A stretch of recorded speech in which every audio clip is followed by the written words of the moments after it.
ಲಕ್ಷ್ಮೇಶ್ವರ ಪಟ್ಟಣದ ಪುರಾಣಿಕ ಮಠ ಅವರ ಲೇಔಟ್ ಹತ್ತಿರ ನೂತನವಾಗಿ ಸುಮಾರು 358 ಲಕ್ಷ ರೂಪಾಯಿ ವೆಚ್ಚದಲ್ಲಿ ನಿರ್ಮಾಣಗೊಂಡಿರುವ ಡಾಕ್ಟರ್ ಭೀಮರಾವ್ ಅಂಬೇಡ್ಕರ್ ಮೆಟ್ರಿಕ್ ನಂತರದ ಬಾಲಕಿಯರ ವಸತಿ ನಿಲಯದ ಕಟ್ಟಡವನ್ನು ಶಾಸಕ ಚಂದ್ರು ಲಮಾಣಿ ರಿಬ್ಬನ್ ಕಟ್ ಮಾಡುವ ಮೂಲಕ ಉದ್ಘಾಟಿಸಿದರು. ಹಾಗೂ ಸಮಾಜ ಕಲ್ಯಾಣ ಇಲಾಖೆಯ ಅಧಿಕಾರಿಗಳೊಂದಿಗೆ ನೂತನ ಹೊಸ ಕೊಠಡಿಯನ್ನು ವೀಕ್ಷಿಸಿ ಮಾತನಾಡಿದವರು, ಮೆಟ್ರಿಕ್ ನಂತರದ ಬಾಲಕಿಯರ ವಿದ್ಯಾಭ್ಯಾಸಕ್ಕೆ ಅನುಕೂಲವಾಗಲಿ ಎಂಬ ಉದ್ದೇಶದಿಂದ ಸುಂದರವಾದ ವಸತಿ ನಿಲಯವನ್ನು ನಿರ್ಮಿಸಲಾಗಿದ್ದು, ಎಲ್ಲ ಬಾಲಕಿಯರು ಇದರ ಸದುಪಯೋಗ ಪಡೆದುಕೊಂಡು ಉತ್ತಮ ವಿದ್ಯಾಭ್ಯಾಸ ಮಾಡುವ ಮೂಲಕ ಬದುಕನ್ನು ಕಟ್ಟಿಕೊಳ್ಳಬೇಕು.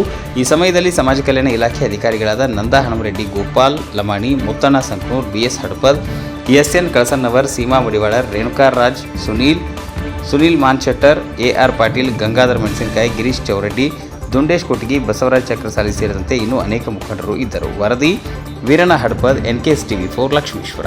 ಇರಲಿ, ಅವರು ಸಹಿತ ನಮ್ಮ ವಿದ್ಯಾರ್ಥಿಗಳು ಒಳ್ಳೆಯ ರೀತಿಯಿಂದ ವಿದ್ಯಾಭ್ಯಾಸ ಮಾಡಲಿ ಅಂತೇಳಿ ವಿದ್ಯಾರ್ಥಿಗಳು ಮುಂದಿನ ದಿನಮಾನದಲ್ಲಿ ಅವರೆಲ್ಲ ಒಳ್ಳೆ ಹುದ್ದೆಯಲ್ಲಿ ಅಲಂಕರಿಸಲಿ ಅಂತೇಳಿ ಧನ್ಯವಾದ.